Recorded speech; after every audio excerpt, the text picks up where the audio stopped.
Alors, les collections sont des objets permettant de stocker et de manipuler plusieurs objets. C'est un petit peu l'équivalent, c'est pas l'équivalent, ça existe, une notion de tableau, ça existe, mais une notion plus intéressante qu'un tableau, c'est la notion de collection. Alors, on distingue trois types de collections majeures. Il y a ce qu'on appelle les listes, il y a ce qu'on appelle les sets et les maps. Alors, les listes sont ordonnées avec des éventuels doublons, ça veut dire que ça permet des doublons. Le set, il n'y a pas de doublons. Le map, c'est un ensemble de clés et valeurs. Le clé, bien évidemment, doit être unique. Alors, pour manipuler les listes, il y a déjà des méthodes prédéfinies, à savoir add, qui permet d'ajouter un objet à la liste, la méthode get, qui permet de récupérer un élément en se basant sur son indice. Rappelons que l'indice, le premier indice, c'est 0, donc 0, 1, 2, 3, 4. Par exemple, une liste de 5 éléments, donc ça commence par 0, ça se finit par 4. Donc 0, 1, 2, 3, 4, ça donne 5 éléments. Donc pour utiliser, donc en fait, c'est plus ou moins un tableau, mais avec une taille dynamique. Alors maintenant, pour utiliser concrètement une liste, on va faire array list.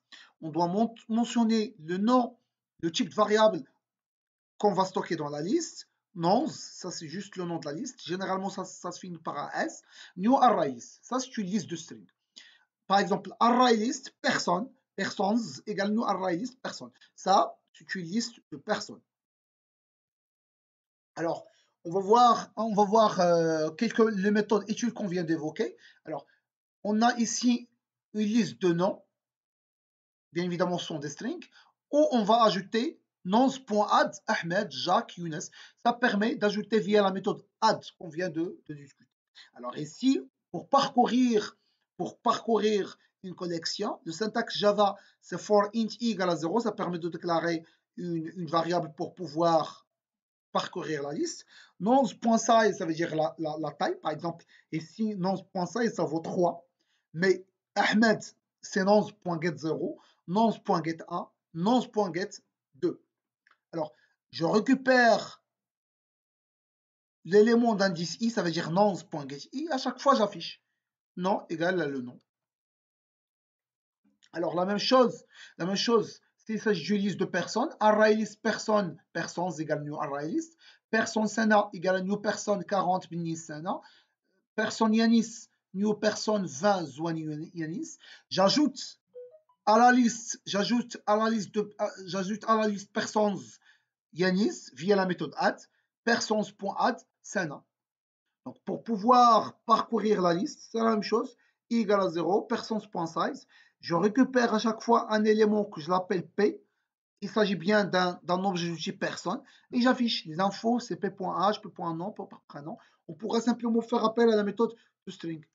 Alors, par exemple, si on veut trouver un objet, par exemple, j'ai une liste de personnes et je veux vérifier la personne qui a le même CN que le CN fourni en paramètres. Donc, ce que je vais faire, je vais tout d'abord boucler sur la liste, récupérer la taille avec la méthode size, récupérer élément par élément personne P égale à personne.getI.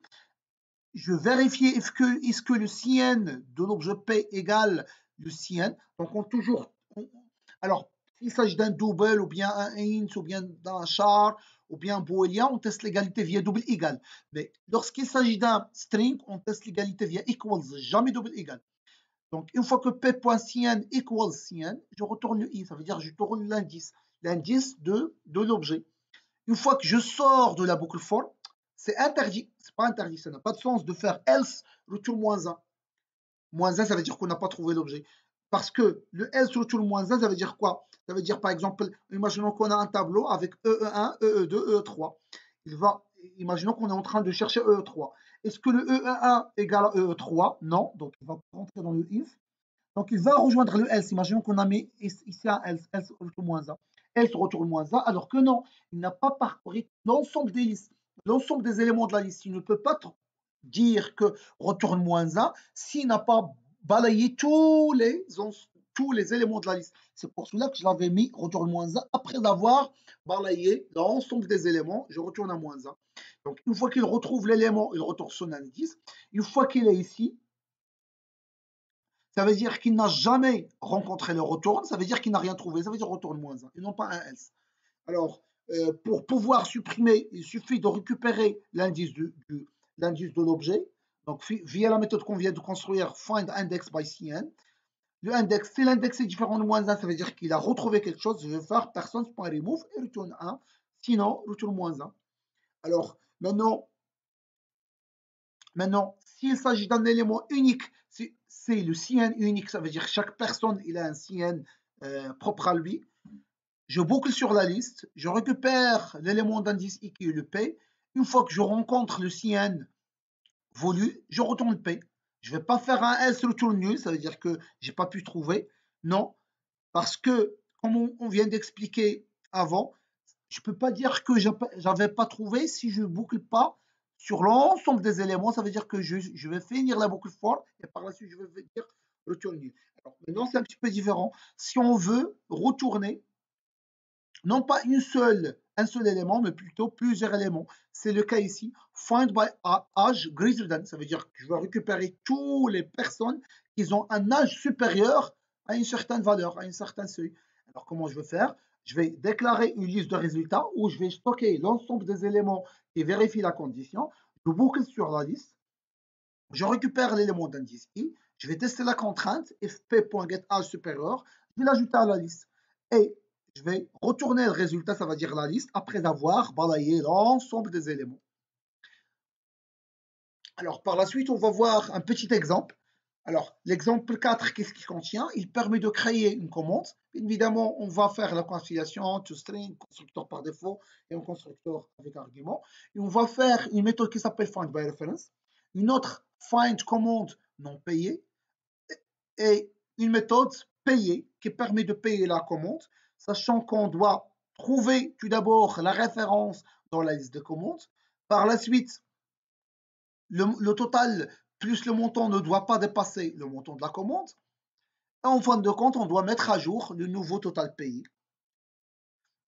Et en fin de compte, on doit créer une petite classe commande test qui permet de tester les trois services qu'on vient d'énumérer. Alors, je vais faire exemple 4.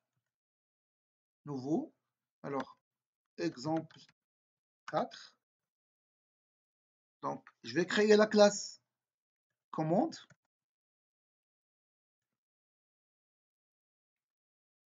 C'est compte, je pense.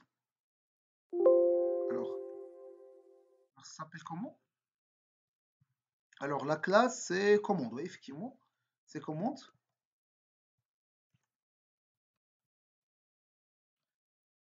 Alors, le modèle, il a déjà un nom. Il a le nom de bin. Donc, on va rassembler tous les bins dans un package qui s'appelle bin.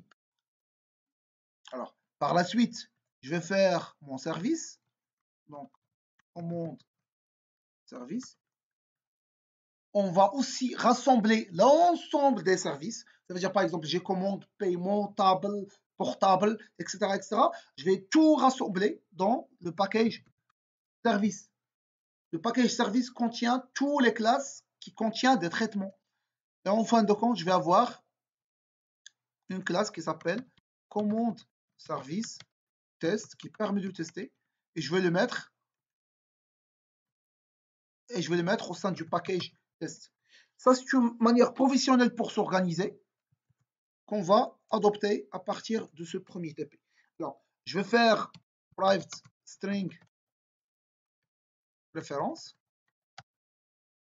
private double total, private double total payé, alt inséré,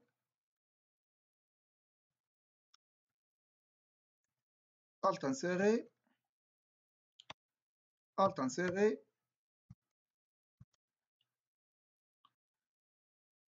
deuxième surcharge,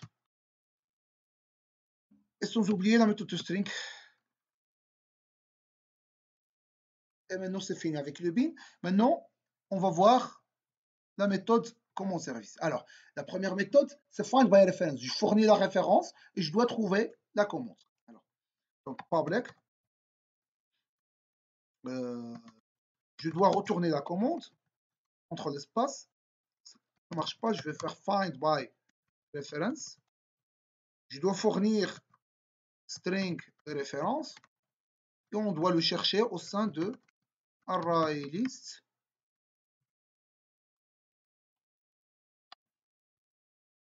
Une liste de quoi? Une liste de commandes. Alors, je vais l'appeler comment?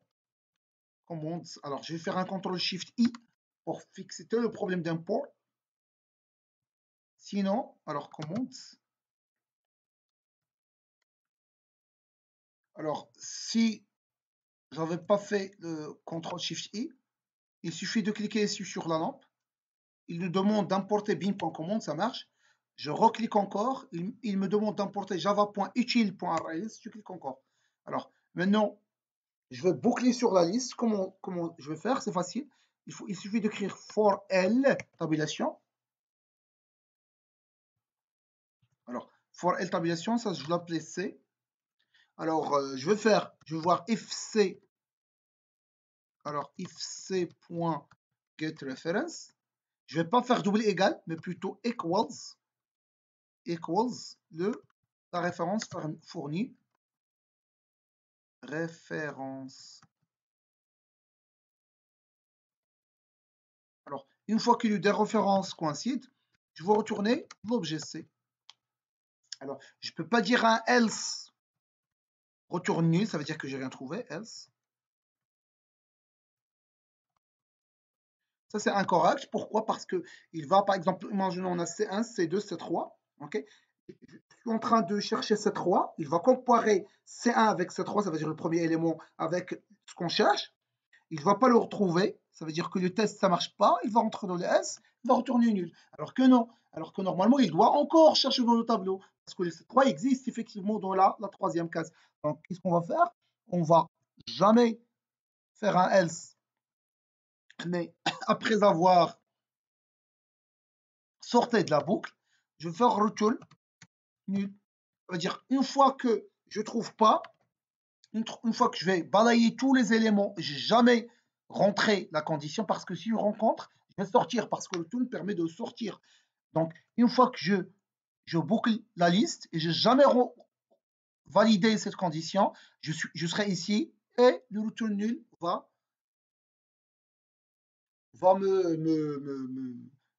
être déclenché. Alors, une fois qu'on va développer find by reference, il y a la méthode find commande non payée.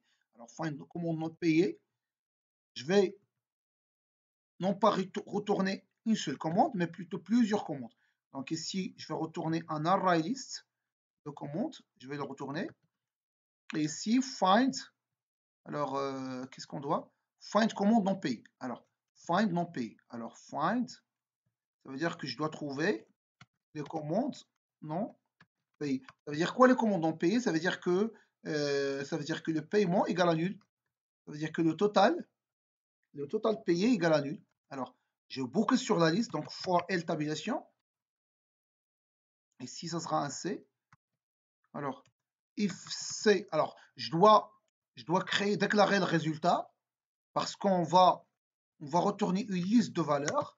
Résultat égale new array list.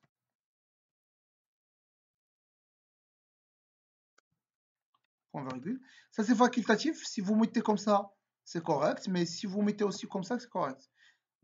Alors, if C point get total payé s'il égale double égale à 0, ça veut dire qu'il n'a jamais payé. Je vais ajouter cet élément, résultat, point, add via la méthode add. Je vais ajouter l'élément C. Et après avoir sorti de la boucle for, je vais faire quoi? Je vais faire return résultat.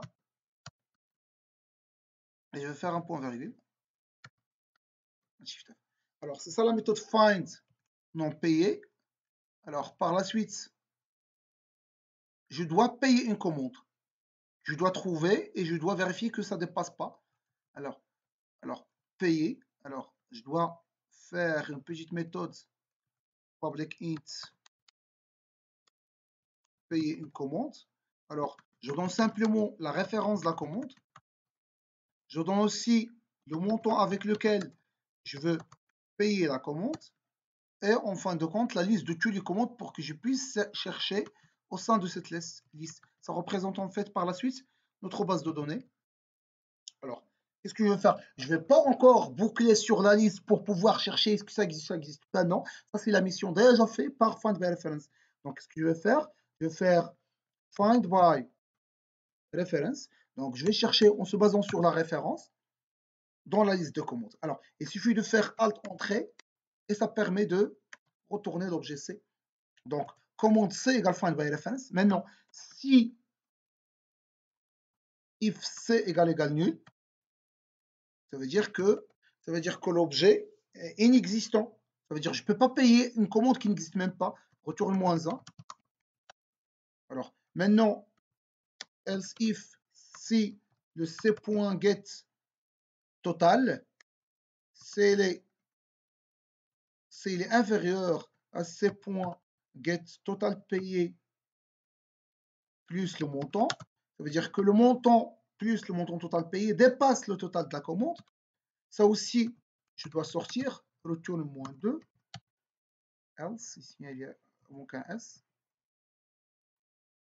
Et le else, ça veut dire que si tout marche bien, je dois calculer nouveau total payé égale le C.get, le total payé plus le montant.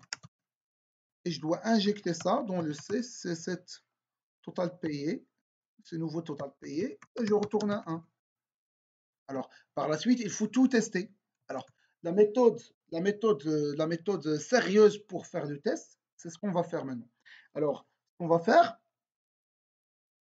c'est qu'on va déclarer notre commande service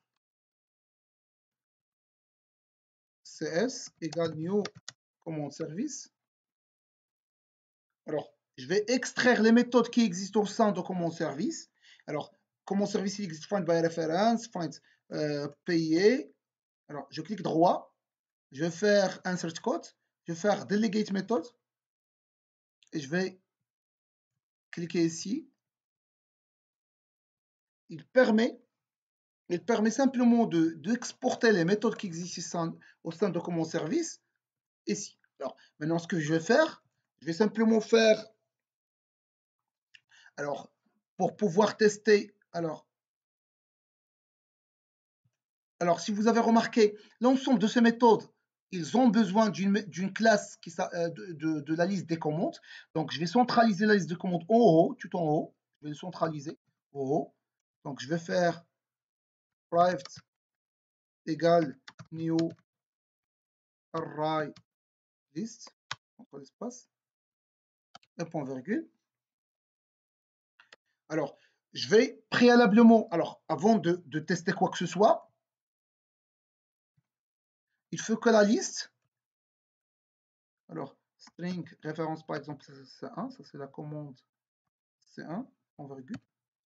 Alors, pour pouvoir tester, il faut préalablement remplir cette liste via un ensemble de commandes pour qu'on puisse vraiment tester. Alors, je vais le faire private void init.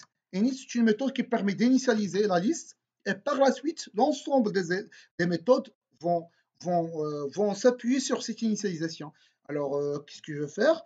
Je vais faire commande.add et je vais ajouter une commande new commande et je vais faire celui-là. Alors, la référence, c'est C1, le total, c'est 100, c'est 10 par exemple. Alors, je vais copier, CTRL SHIFT, flèche en bas. Alors, je vais faire C2, C3, ça c'est 210, ça c'est 300, ça c'est 3, par exemple, ça c'est 20, par exemple. Alors, maintenant, le find by reference, alors toujours, je vais faire void, je vais rien retourner. Alors, je vais tester. Alors, je vais faire un alt entrée, je vais récupérer le résultat C égal, et je dois afficher le résultat. Alors, sout, alors ici, je vais faire sout, 2 étoiles, début, find by reference, et ici, Alors, sout, alors je vais mettre sout v, tabulation. Il va m'afficher le C. S'il avait trouvé, effectivement, il va l'afficher. Sinon, s'il a trouvé, par exemple, je cherche C2, par exemple. Je cherche C2. Il va afficher avec l'ensemble, ça veut dire le 200 et le 20. Sinon, ça ne va pas marcher. Alors, je vais tester aussi la méthode find non payé. Donc, je vais faire comme ça. Alors, quels sont... Alors, je vais ajouter d'autres. Alors, ça, c'est C4. Ça, c'est C5. Alors, par exemple, imaginons que C3, il n'a été jamais payé. Et le C5. Ici, on va mettre 40. Alors, le find non payé, ce que je vais faire la même chose. Ici, je vais mettre fin point by reference. Fin point by reference. Je vais copier-coller ça.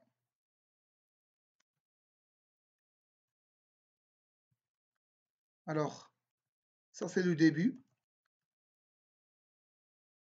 Alors, je vais invoquer cs.find non payé. Je dois fournir une variable commande qui a été déclarée en haut. Alors, par la suite, je vais faire un alt entrée et j'affiche résultat égal. Et je vais faire un sout v. Alors, je vais faire comme ça, le résultat égal. Par la suite, je vais faire fin, alt shift F. Alors, fin. Alors, ça permet d'afficher. Alors, le résultat, normalement, les commandes non payées, c'est le C3 et le C5. Alors, par la suite, on doit tester le payé. Alors, je vais faire à peu près la même chose. Je vais ici le find. Alors, ici, je vais faire un void. Alors, la même chose. La même chose ici, ce sera un void. Et je vais déplacer tous ces paramètres. Je vais le déplacer au sein de la méthode.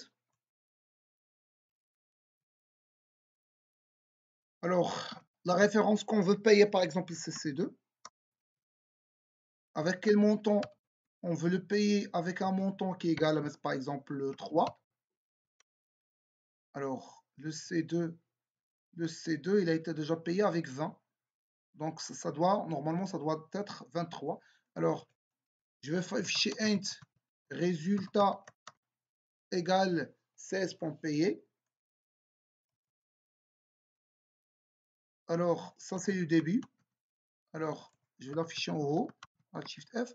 Donc, début de la méthode payer et le fin de la méthode payer. Par la suite, je paye, j'affiche le résultat. Alors, donc, pour chaque service, on a construit quoi? Un service qui permet de le tester. Donc, pour chaque service, ça, c'est vraiment le travail professionnel. Ça veut dire pour chaque service, il y a un service à part qui permet de le tester. Alors, comment je vais faire? Alors, je vais faire ma méthode main. Donc, main contrôle espace ou bien PSVM tabulation, c'est la même chose. Alors, je vais instancier commande service test cst égale new commande service test. Je vais faire appel cst.find by reference test et je teste automatiquement. Je vais faire cst.find by reference, quoi d'autre? Mais avant, il faut initialiser le tableau, il faut initialiser la liste. C'est cst.init. C'est la méthode int qui permet d'initialiser. Par la suite, il y a le find by reference. Par la suite, le find non payé. Find non payé test. cst.payé test. Qui permet de payer. Donc qu'est-ce qu'on va voir? Alors, on va tester ça. Donc, je vais exécuter. Je double-clique ici. Alors, ça c'est le débit. Debit, le C égale à nul. Ça veut dire qu'il n'a pas trouvé la référence. La référence a été incorrecte. Pourquoi? Alors, il y a le C1. Ah oui, c'est le C1.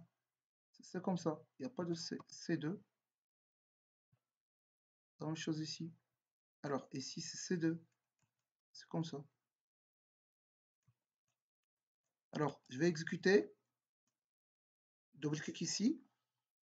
Alors, il a trouvé effectivement le C2 avec le 200 et le 20. Donc, fin by reference. Début fin non payé. Effectivement, il a pu récupérer C3 et C5. Ce sont les deux non payés. Et si début payé, résultat, on n'a pas affiché. Normalement, on doit afficher alors, le payé service pour pouvoir voir est-ce que vraiment le montant a été modifié ou non. On doit récupérer le C2. Alors, le C2, c'est quoi? Donc, il suffit ici d'afficher le C2 avant et le C2 après. Alors, je vais afficher ici le C2. Alors, je vais faire un S-out. C2 après paiement. C'est quoi? Je vais faire find by reference. C'est pas le find by reference test, mais plutôt le command service, ça veut dire le CS. Find by reference.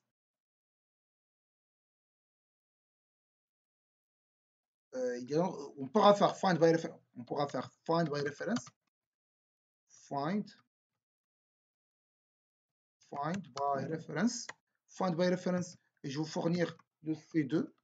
Et par la suite, la liste commande, il va nous afficher. Alors, c'est pas la fin de faire fournir C2, c'est déjà référence, il est là. Il nous affiche le C2 après le paiement. Alors, le C2 après le paiement, au lieu de 20, ça a été un 20, maintenant c'est un 23. Donc c'est correct.